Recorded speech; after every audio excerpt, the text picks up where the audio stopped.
Hey everyone, I'm here on a follow-up video for my Necromancer PVP build. I'm gonna be going over everything in the build from the skill tree to the Paragon Board and the gear I'm currently running. I will be rambling on quite a bit in this video, so if you're not really interested, I will leave a link to the build in the description. So go ahead and check that out if you just want to go over there, look at the build and move on. Otherwise, if you're interested in hearing me get into the nitty-gritty, I will be discussing and kind of explaining all my decisions revolving around the build. I will have PvP footage playing in the background. As you can see in this clip, I'm pretty much tanking 4 different players. I'm sure they're not geared properly, but that just shows how tanky this build can be. But I will also have some PvE footage because this build isn't a slouch in PvE either. And I've cleared tier 60 nightmare dungeons, and personally I'm just not interested in pushing for those higher tiers. So farming nightmare dungeons at your level shouldn't be a problem. So first, let's quickly run down the pros and cons of the build. So this build is pretty tanky. I find myself in 1vx situations a lot, but the build really allows me to take sustained fights. You also get a lot of movement speed to outmaneuver your opponents. A bonus is that it also helps you clear dungeons faster, which is nice. You also get a lot of burst damage, and I think this build is relatively easy to obtain.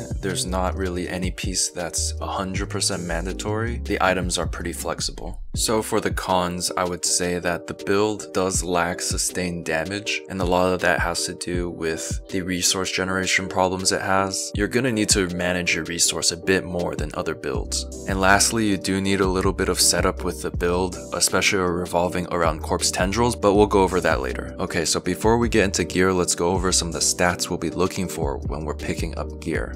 For defensive stats, you're gonna wanna look for max life, total armor, damage reduction versus close, dodge chance, and anything that reduces the cooldown for your blood mist, such as plus skills to blood mist. And I'm really prioritizing max life here just because I feel like it's such a strong stat to take and it's a little overtuned, and I think for PvP you're gonna have to increase your health pool if you don't want to get one shot. For offensive stats, we're looking to stack as much vulnerable damage as we can. Intelligence is our base stat, so we'll also be running that. Any plus skill points to our damage skills, critical strike, lucky hit, attack speed, critical damage, cooldown reduction, and essence cost reduction. We'll also want to stack as much movement speed as we can for our utility stat. Our main focus here is to balance our damage buckets. If you don't know what those are, the TLDR is just focus on vulnerable damage, then crit damage and crit strike. We get enough of other damage multipliers from our Paragon tree, so don't worry too much about that. Okay, so let's go over the gear. For the helmet first, this is what I'm currently running. I'm pretty happy with my helmet, at least with the stats. I'm only really looking for something with more base armor. I am also running the protector aspect, and I have tested this aspect in PvP and it was working previously, but however after the recent patch there is a bug where the protector aspect just isn't proccing versus players, even though players should count as elite enemies. Hopefully that gets fixed. If that doesn't, here are some other options for you to run. Disobedience is great if you want to focus on PvE, but you're not really able to stack this efficiently in PvP. The protecting aspect is also great, as well as the eluding aspect. Okay, so for a chest piece, I got max life, damage reduction, and I do have that 7.2 damage. For that stat, I'm looking to trade out for damage versus close, but I just haven't found the piece yet. For the aspect, I'm running the explosive mist aspect, and I'm running it for the cooldown reduction, proccing corpse explosion, and it does help us regenerate essence, which I'll get into later. Next, these are my gloves. They're pretty much best in slot. It comes with attack speed, intelligence, plus 4 ranks to Sever, and critical strike chance. You could switch out a stat for a lucky hit instead. It will help you proc your shadow damage stuns and your decrepify lucky hit procs as well. And for the aspect, the blood soaked aspect, which does add some damage to our blood mist, but that's not the important part. The thing is that your movement speed is no longer reduced while blood mist is active. For the pants, I think the best inherit stat to go with is actually the one that gives you a barrier when you take a potion while injured. The only thing to note with the stats is that I would like to have one with plus ranks to blood mist to lower that cooldown further, but other than that, the stats are pretty nice here. And for the aspect, I'm running the might aspect. This one's really strong. Basic skills grant 20% damage reduction. And our reskill actually already has an inherent 15% damage reduction. One thing to note about the might aspect, however, is that you actually don't even need to hit a target, so you can actually just swing your reap and pre-buff yourself before a fight for some free damage reduction.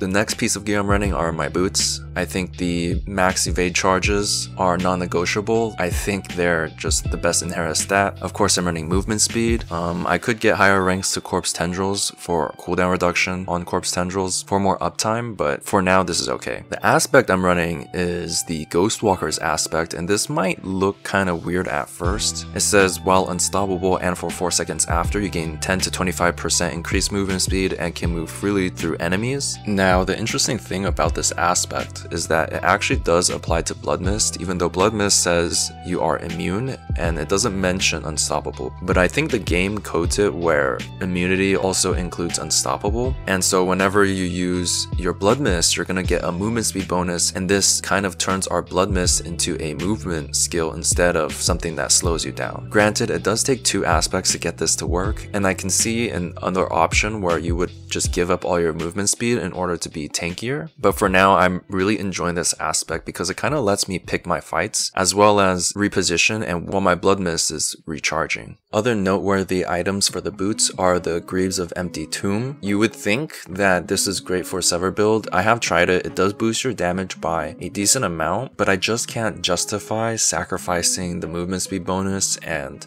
plus ranks to corpse tendrils for it, as well as the aspect. I think if you want to run a slow tank Necro that does a lot of damage, you can slot this in, but currently it's not the playstyle I'm looking for. I've also considered Penitent Greaves for the slot, and I think this can be pretty strong. The Trail of Frost is really annoying for opponents to deal with, and I think this is a very viable option to put in your build as well. For the amulet, I'm running Grasping Veins. This is our strongest damage aspect, and because of that, we're putting on our amulet for the 50% bonus. Corpse Tendrils, our Corpse Tendrils currently is only on a 7.6 second cooldown, and Grasping Veins lasts for 6 seconds, so we have a really good uptime on that 30% critical strike chance. Other things to note about the amulet is that it is the only other item besides boots that can roll movement speed, so we're going to be adding that. For the rings, we want vulnerable damage, max life, critical strike chance, and critical strike damage. I am sacrificing some critical strike damage for life regeneration on one of my rings. This is more just a quality of life, so that I don't have to chug a potion when I'm just slightly damaged, and in the PvP zone you always want to be full health, so that's kind of nice. We're running the accelerating aspect, which lets us increase our attack speed with critical strikes from core skills, and if you remember, the Corpse Tendrils gives us a massive amount of critical strikes, so pretty much every time you cast Sever, your attack speed is going to be increased, and this just allows us to output our damage as fast as possible because burst is a lot more important in PvP than in PvE. I am still running the Umbral aspect in order to boost my resource generation. I think you can make a case where you don't run this for PvP specifically, just because when there's only a single enemy, you're not really able to generate as much resource, but I still take this build to PvE sometimes, and I think even a little bit of resource generation in PvP can be helpful. For the weapon, I am running a wand. The reason why I run a wand is because of 2 things. It's actually for its inherent stats and because I want to run a shield. So first is the lucky hit chance is great. Because we are a shadow necromancer, we're able to proc things like stuns randomly throughout the fight, but the real reason I run a wand is actually for the inherent attack speed bonus. And in PvP, outputting your damage faster is often better than just having more sustained damage over time, because you need to take advantage of the small windows you have where the enemies are stunned or vulnerable or don't have their potions up in order to burst them down and secure the kill. I have core skill damage, but I think switching that out for all stats would probably work better. The aspect I'm running on the wand is going to be the Rattling Bones aspect, and a really neat bonus of this aspect is that distant enemies actually have an 8% chance to be stunned when they hit you. For the weapon slot, I've also thought about using the Bloodless Scream unique. I did try it, and it does help with resource generation because of our ability to chill enemies. It also procs our Umbral aspect, but the slow attack speed on two-handed scythes are just a little bit too slow for PvP for my taste. You're not pumping out damage fast enough, and that slower animation kind of locks you in. But if you really value the CC, I can see you using this instead. Lastly, because this is more of a tank-focused build, I am running a shield. I think if you wanted more damage, you could run run a focus here. And for the aspect, we are running the Shielding Storm aspect. I think this is required if you are running the Bone Storm ultimate. Even in PvP when there's only one enemy, the amount of damage this absorbs is still insane. Do keep in mind that if you do use a focus, you won't be able to run a defensive aspect in that slot. Some other notable aspects to run is the aspect that lets our Bone Storm consume corpses to increase its duration. This actually is really strong. However, when I was playing with this aspect, sometimes in PvP fights where there are not a lot of enemies around and I'm in a 1v1 situation, sometimes Bone Storm does consume all my corpses and then I don't have a target for corpse tendrils, and just because of that I'm not running this, but I think you can viably put this in your build if you prefer it. And finally, these two passives, the Decay aspect and the Blighted aspect, these are great for PvE, and if you want to convert this build into a PvE build, I would look into these aspects. But for PvP, we're just not proccing Shadow Blight enough when we're fighting a single target. Finally, for the gems, we are running topazes on all our armors, emerald on our weapon, and we are running skulls on our jewelry. For the Book of the Dead, we're sacrificing our Reapers for increased shadow damage. This is multiplicative, and we are sacrificing the Cold Mages for increased vulnerable damage. Finally, for the Golem, we are sacrificing the Iron Golem to get a 30% multiplicative increase to our critical strike damage, which is huge. I have played around with getting more attack speed by sacrificing the Bone Golem, but I think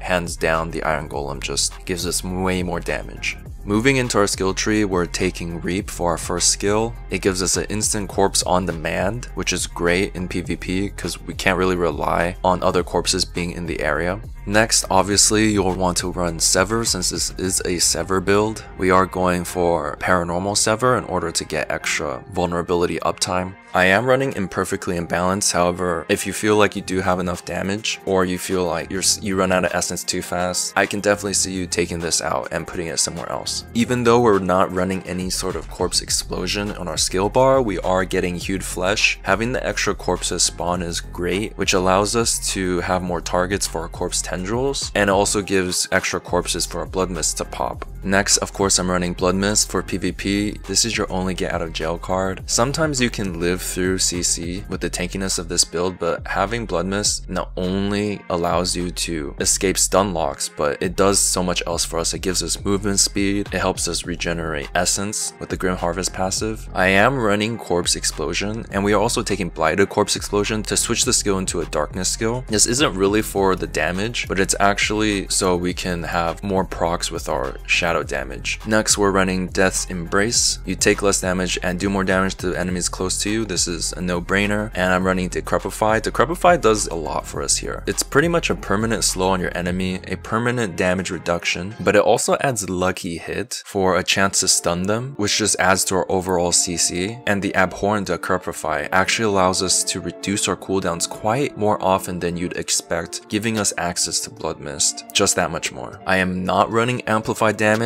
I just don't feel like I need it currently, but if you have the extra skill points, I think you can definitely dump it here. We're running Corpse Tendrils, and we are taking the Plagued Corpse Tendrils for the vulnerable, and we're maxing almost everything in this shadow tree. I think the one to pay attention to is Crippling Darkness. Most PvE builds will only put 1 point in here, which makes a lot of sense, but for PvP, we want our stuns to be as long as possible, so I'm maxing this out. I am only taking 1 point in Reaper's Pursuit. As much as I value movement speed in the build, I find that I just didn't need as many points as I thought here. I think you can definitely switch more points into Reaper's Pursuit if you didn't get the max rolls on your movement speed bonuses. Necrotic Carapace is something worthy to note. I have tried putting points in here and it's not bad, especially if you can fit 2 to 3 skill points in here to boost up your fortified generation, but I just don't have the points to spare currently, so I'm not running it right now. Finally, for our ultimate, we are getting Bone Storm, which is awesome because it boosts our damage reduction while it's active. It also gives us another 20% critical strike chance. It doesn't really do a lot of damage, but all those bonuses in addition with the Shielding Storm aspect allows us to basically become a raid boss every time we have Bone Storm active.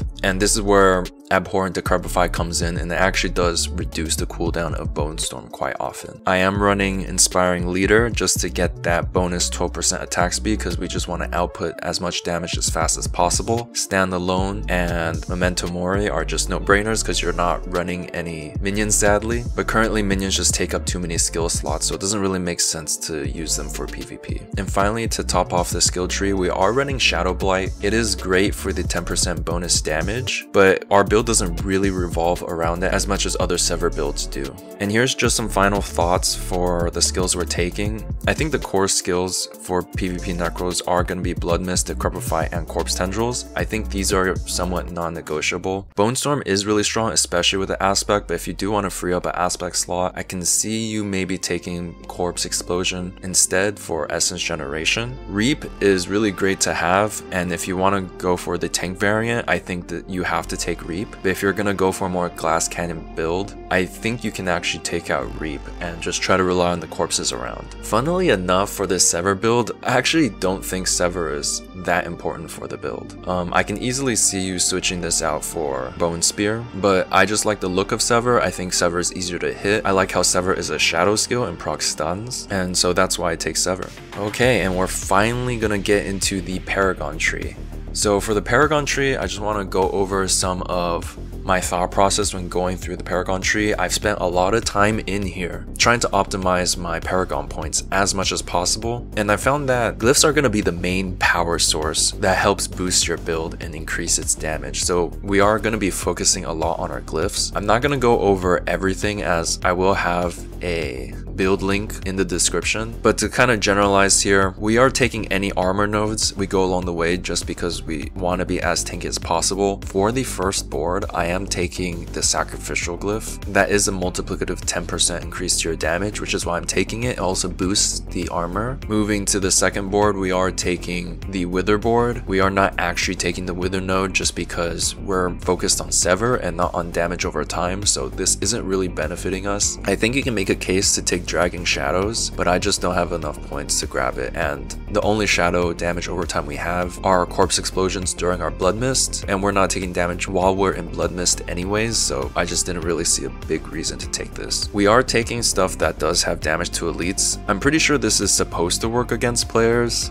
It might be bugged right now. If anyone knows if they do, please let me know and leave it down in the comments, but yeah, for now I'm going to be taking this. If it's bugged, I'm assuming Blizzard's going to fix it eventually, so I'm leaving that in.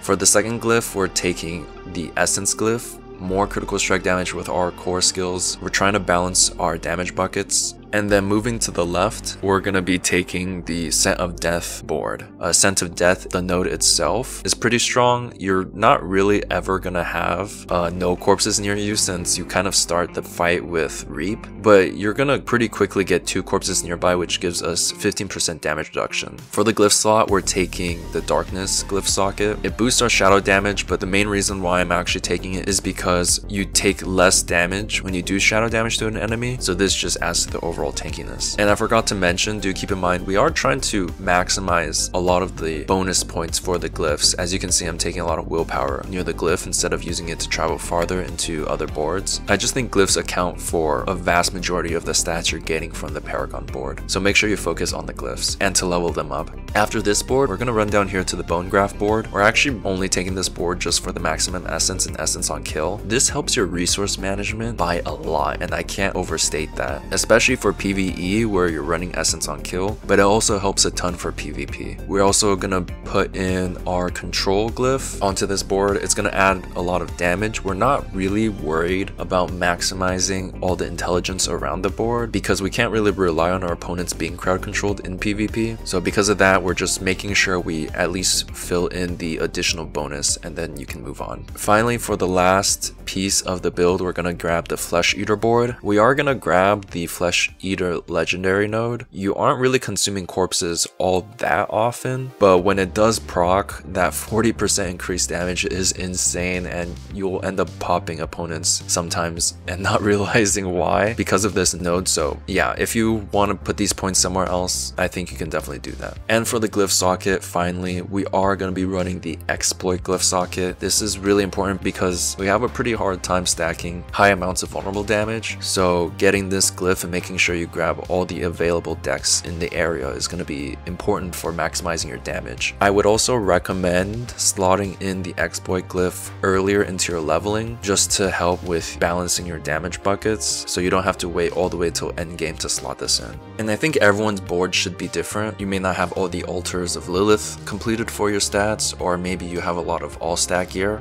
Personally, I'm not running any all stats on my gear right now, so this board should work pretty well for anyone. But if you have all stat gear, you can maybe prioritize different stats such as intelligence for more damage. Some final notes with the build: because we're focusing on PvP, don't forget about consumables. You can cover up weaknesses of your build with things like elixirs and essences to either increase your armor or damage. And although I don't use it a lot, you can equip the Cursed Scroll of Tranquility, which does cost red dust, but it decreases damage from players by 30% for 20 seconds, so it can really help you in a pinch. You can equip this onto your emote wheel through the customization function to allow you to access it a lot more easily. But yeah, that's pretty much it. I hope you guys enjoyed the build guide. If you have any more questions, leave in the comments. But yeah, that's pretty much it. Thanks for watching.